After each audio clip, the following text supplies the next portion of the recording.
El siguiente segmento tiene contenido o opinión. La entrevista en A Primera Hora. Analizamos los hechos del momento junto a sus protagonistas. En punto a las 8 en A Primera Hora. Hace pocas semanas, doy la fecha exacta, el 18 de octubre, Diario La Hora publicó: Corte Indígena denunció a 3 asambleístas por instigación. 4 asambleístas pertenecientes a la bancada de la Revolución Ciudadana están denunciados por instigación durante el paro indígena que provocó una variedad de brotes vandálicos en Quito y otras ciudades del país. La denuncia ingresada al Ministerio Público de Guayas por parte de la Corte Nacional de Justicia Indígena y el Consejo de Gobierno de los Pueblos y Nacionalidades Quichuas, Chonos, Cholos, Afros y Montubios involucra a los legisladores Gabriela Rivadeneira, Marcela Guiñaga, Marcelo Holguín y otras personas que se encontraban en la sede de la Asamblea con el único fin, dice la nota, de provocar una desestabilización del Estado valiéndose de sus cargos públicos y desconociendo el orden constituido. Manuel Peñafiel, titular de esta entidad, demandó de la Fiscalía proceder de acuerdo a los artículos 128 y 195 de la Constitución para encausar a los sindicados por el delito de instigación. El directivo dijo que junto al documento entregó videos donde se evidencia la participación de los implicados en el presunto delito. Peñafiel defendió la actuación del sector indígena diciendo que los protagonistas de la violencia en la protesta se infiltraron para aprovechar la movilización. Sobre esto, insisto, esta es una noticia publicada el 18 de octubre. Hace pocos días, las asambleístas Marcelo Holguín y Marcela Guiñaga denunciaron en el propio pleno de la Asamblea Nacional que justo en ese momento les había llegado la notificación por parte de la Fiscalía respecto del inicio de la correspondiente indagación previa. Pasados algunos días, recibimos en nuestra mesa de trabajo a Marcela Guiñaga para conocer un poquito detalles sobre el avance de esta indagación. Bienvenida, abogada. ¿Cómo está usted? Buenos días. Muchísimas gracias. Hola, Fabricio. Hola, Alexis. Bueno, ¿le notificaron y qué más? ¿Ya le llamaron a declarar? ¿Cómo está la cosa? Bueno, solamente para comentarles lo inverosímil que puede suceder en el Ecuador con el uso de la justicia, ¿no? Legisladoras que en pleno uso de sus funciones, en la atribución que nos da la ley, a plena luz del día dimos una rueda de prensa el 3 de octubre, éramos aproximadamente 20 legisladores de la Revolución Ciudadana. En esta rueda de prensa, mi compañera Gabriela Rivadeneira dio declaraciones dentro del marco constitucional y legal que tiene nuestro país, invocando el principio relacionado a muerte cruzada por la grave conmoción social que vivimos en esos días. Y sorpresivamente, el que yo denomino denunciólogo, este señor Manuel X, que dice que representa a la Corte Nacional de Justicia, que no existe, de justicia indígena, que no existe en el Ecuador, y que dice que es su presidente. De paso tenemos una certificación del propio MIES donde dice que él no goza de ningún nombramiento ni de nada. El mismo denunciólogo que denunció a Ricardo Patiño por instigación es el mismo que nos denunció a nosotros por haber participado en una rueda de prensa y haber supuestamente promovido, incentivado el derrocamiento, dice él en su denuncia, del gobierno actual. Palabras más, palabras menos. La palabra que utiliza es derrocamiento. Derrocamiento. Y dice que parte de la denuncia, el acto por el cual se nos denuncia, es haber participado en una rueda de prensa en la que da declaraciones Gabriela Rivadeneira, y en mi caso muy particular estoy parada atrás de Gabriela y lo que hice como acto, fue aplaudir. ¿Usted no dio declaraciones? No di declaraciones. Pero acuérdese que aquí una persona fue sentenciada por aplaudir. Sí, indebidamente. Indebidamente. El señor Endara. Lo que estaba antes mal y se cuestionó antes también debe estar mal hoy. Totalmente de acuerdo. Porque la justicia no tiene que ser selectiva. Pero lo más terrible de todo es que a un legislador que está investido de inmunidad parlamentaria, que la inmunidad no es para que usted vaya a un legislador, se tome los tragos, tenga un accidente y mañana tenga que no responder ante la ley por esos actos. Todo lo contrario, la inmunidad es para poder aseverar, decir, declarar, investigar, y eso es un poco, parte de las funciones que realizamos ese día. Más aún en este caso, que hay 3 elementos claves para que un delito se configure.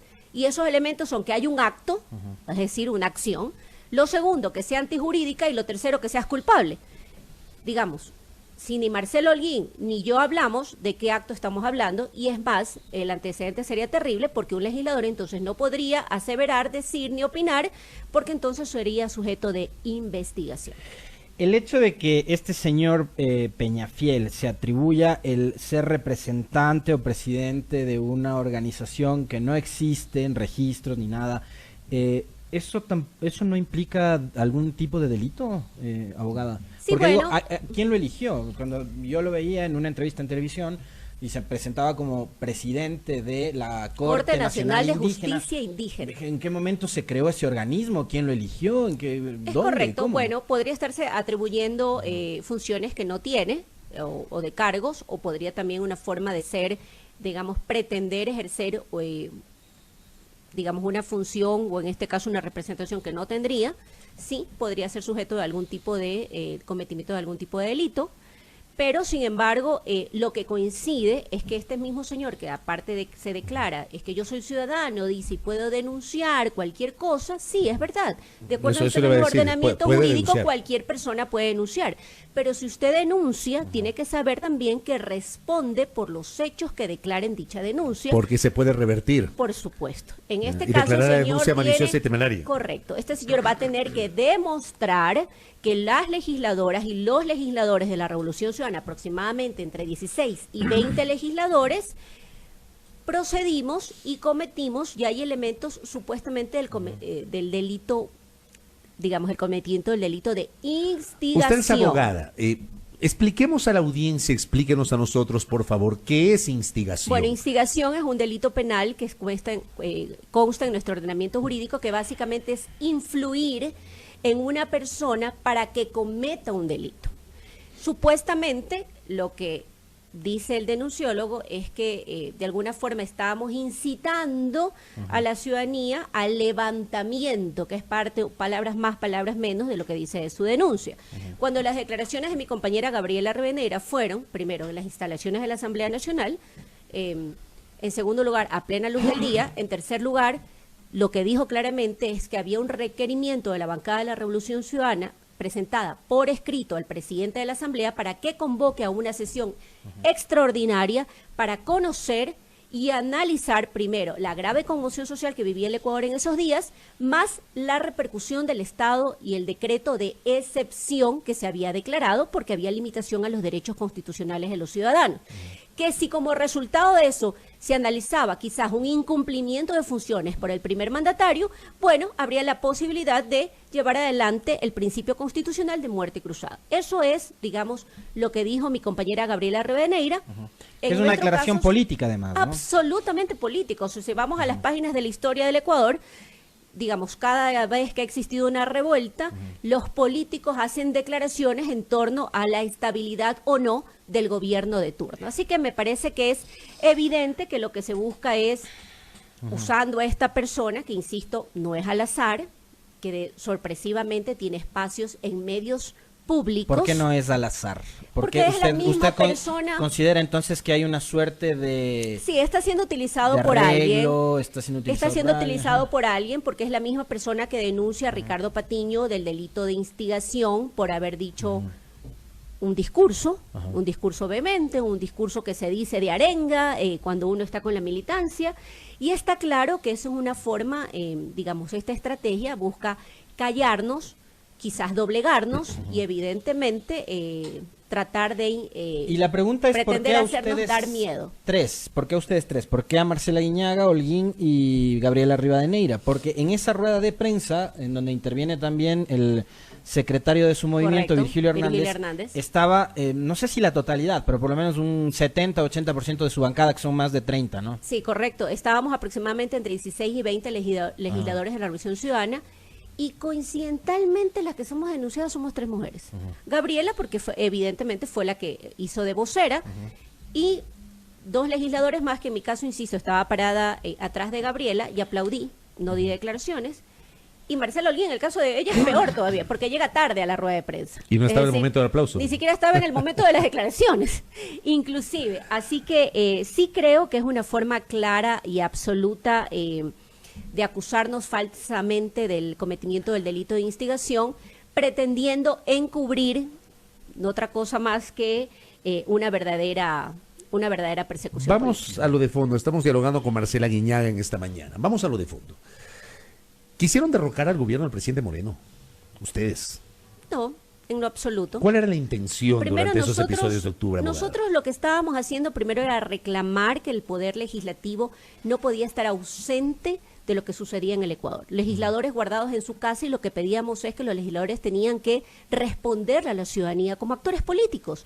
Algo teníamos que decir, algo teníamos que hacer. ¿Pero estaban Digamos, guardados en su casa o no? Porque hay rumores, así como el que publicó en un medio argentino esta semana Durán Barba, que dice que los militares le sugirieron a Moreno que renuncie y que los policías, como odian a Correa, lo sostuvieron a Moreno llevándolo a Guayaquil.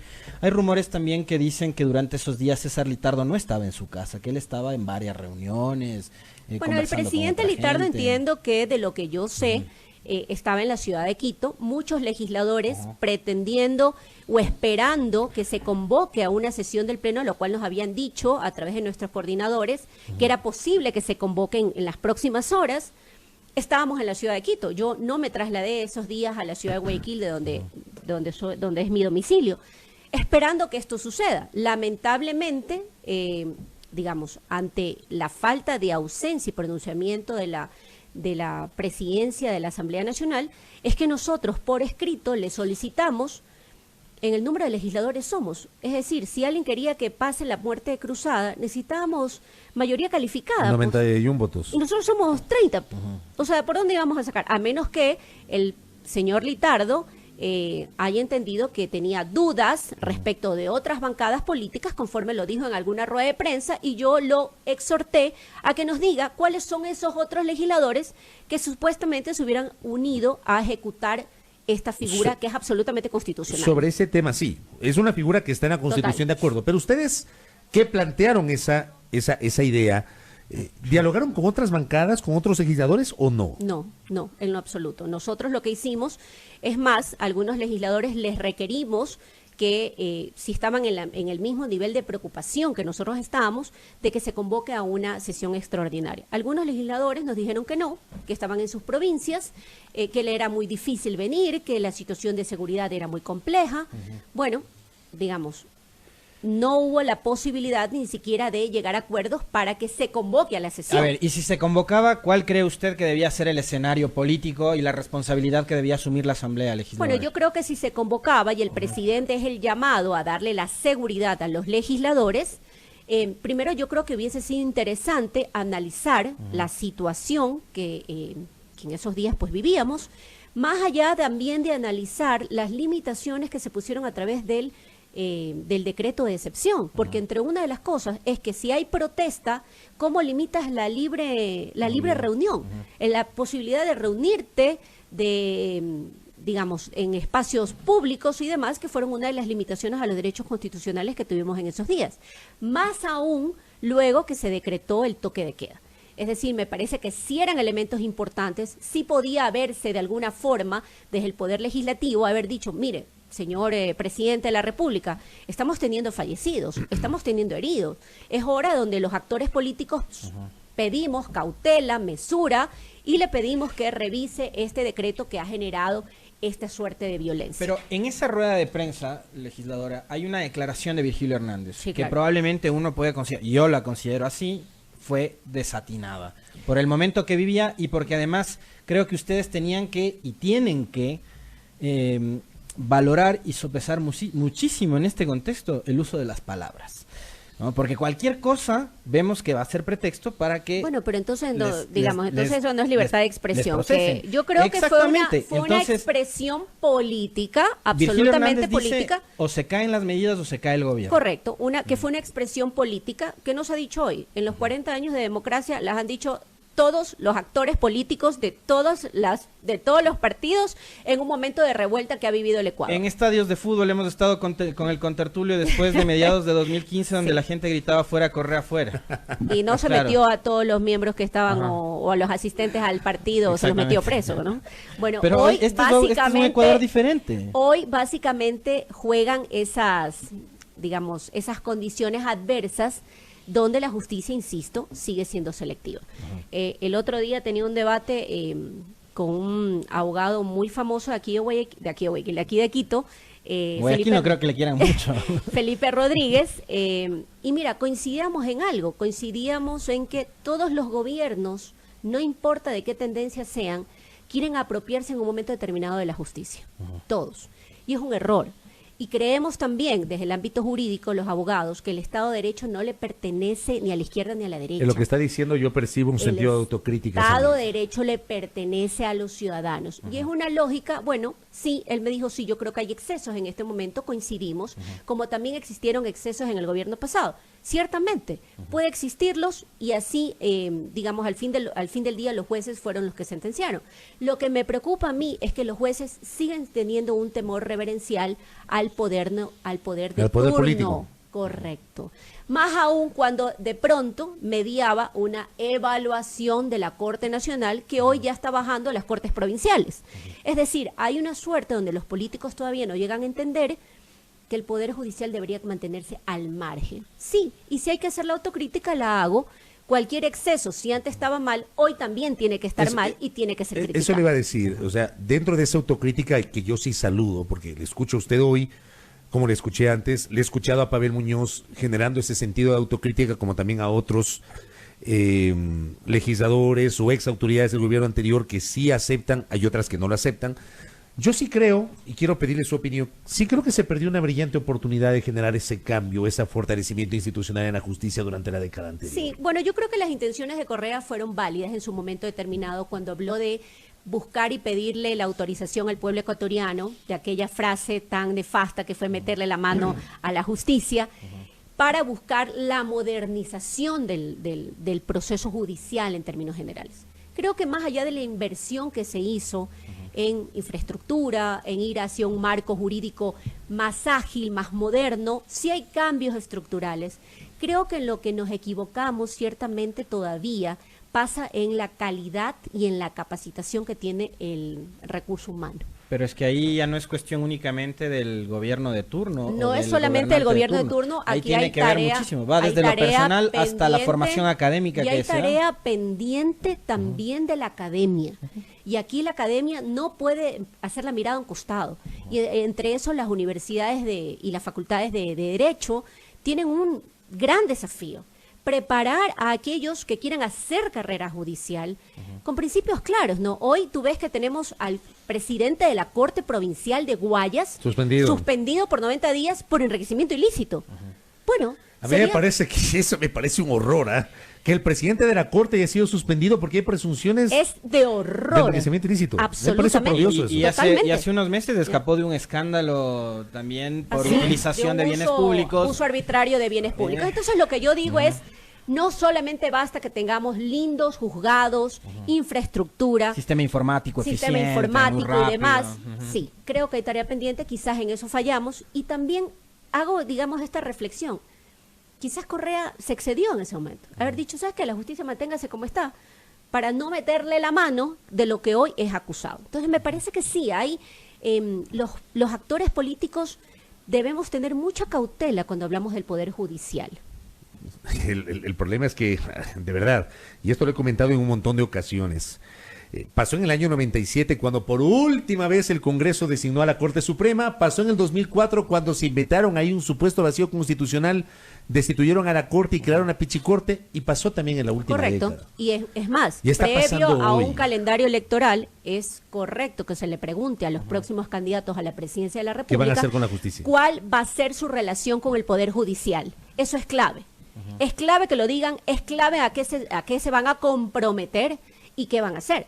Porque todos los gobiernos, creo, hasta ahora, no nos hemos equivocado, tiene o quiere, de alguna forma, influenciar en el Poder Judicial. En estos micrófonos, haciendo un repaso sobre lo que nos ha dejado estos 40 años de democracia, Carlos Basejo, de la Democracia Popular, expresidente del Congreso. Muy querido, gran amigo. Hizo un repaso, gobierno por gobierno, de cómo intentaron apoderarse de la justicia. Ahora, y es una realidad que no ha cambiado y que difícilmente va a cambiar en el corto, mediano plazo. Es visible cuando los actores políticos estamos de por medio.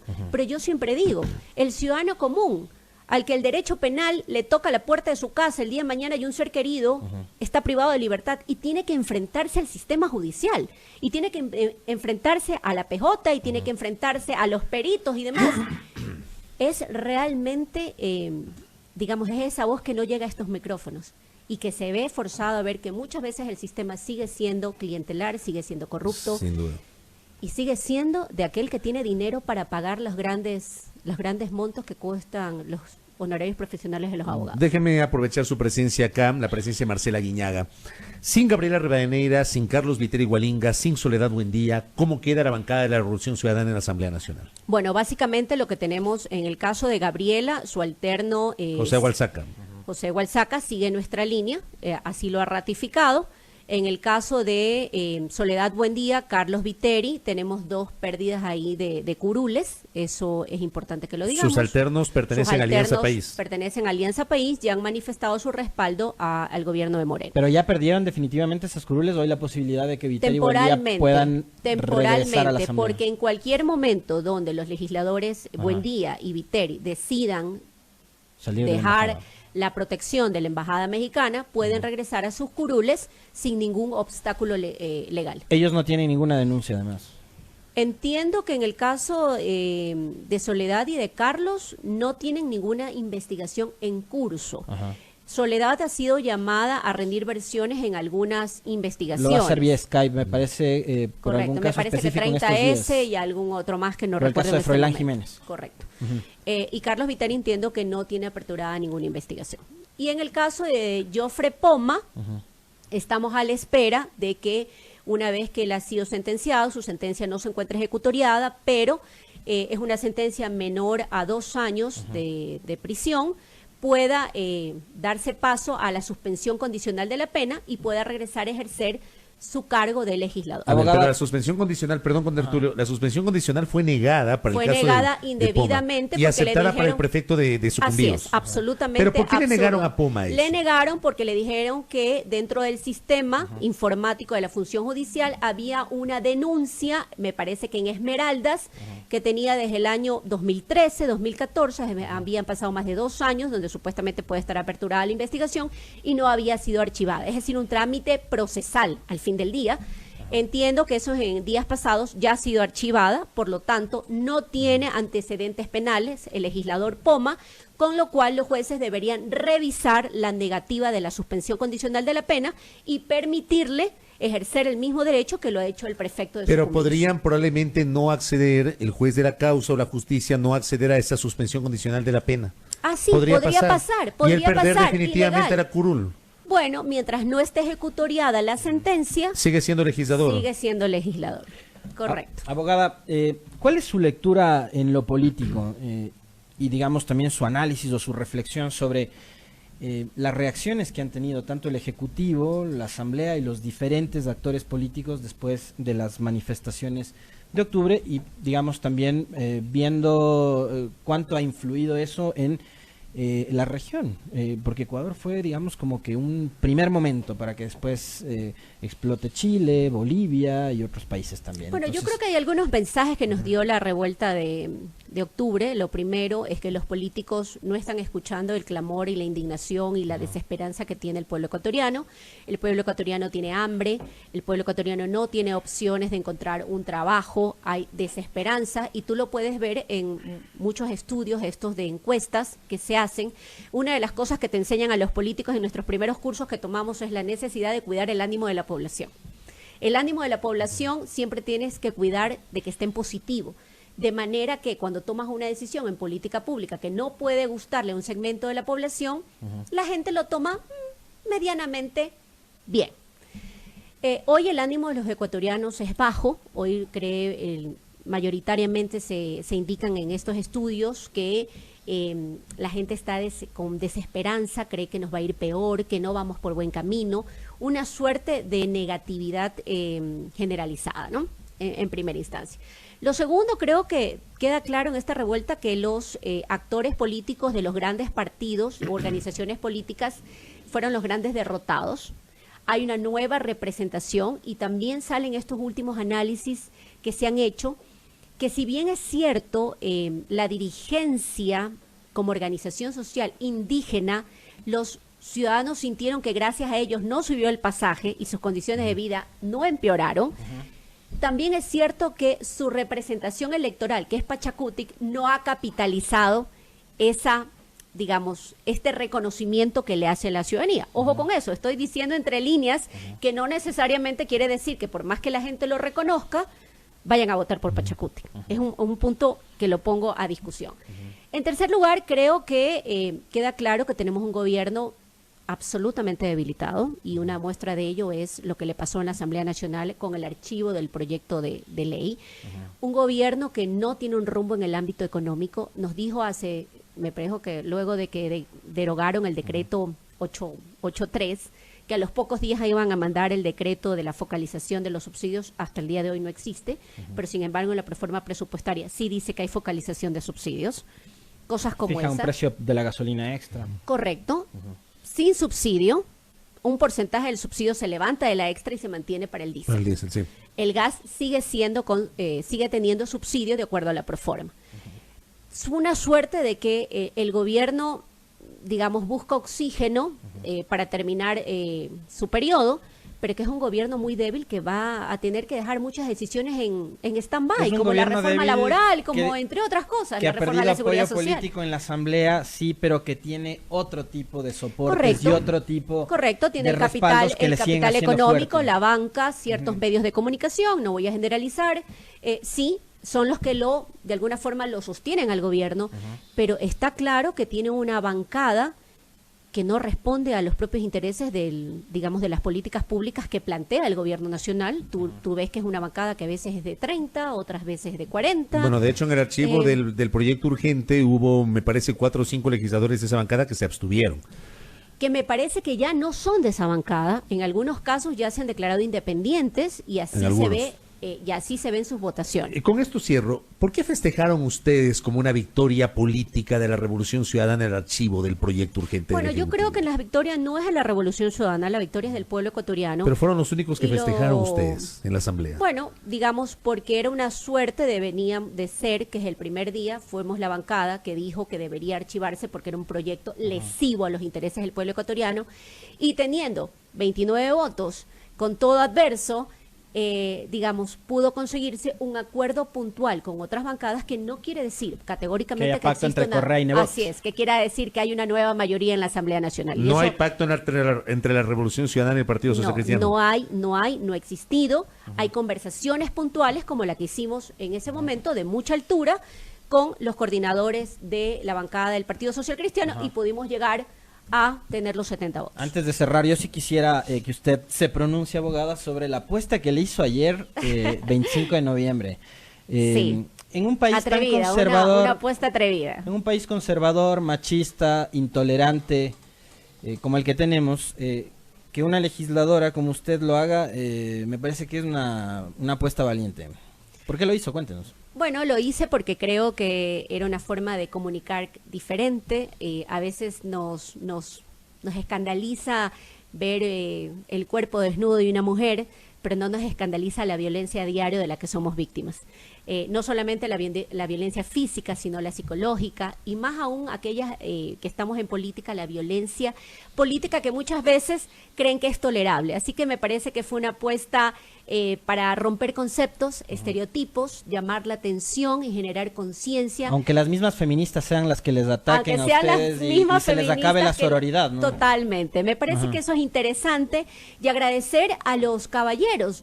Los mejores mensajes que he tenido de respaldo han sido del sector de los hombres. Así que siento que la sociedad sí puede estar cambiando, que sí estamos más sensibles ante estos hechos, donde no podemos tener tolerancia hacia la violencia contra ninguna mujer. Abogada, gracias por el tiempo. Muy A ustedes, amable, muchas abogada, gracias. Buen gracias. día. Marcela Guiñaga, aquí en A Primera Hora, 8:29.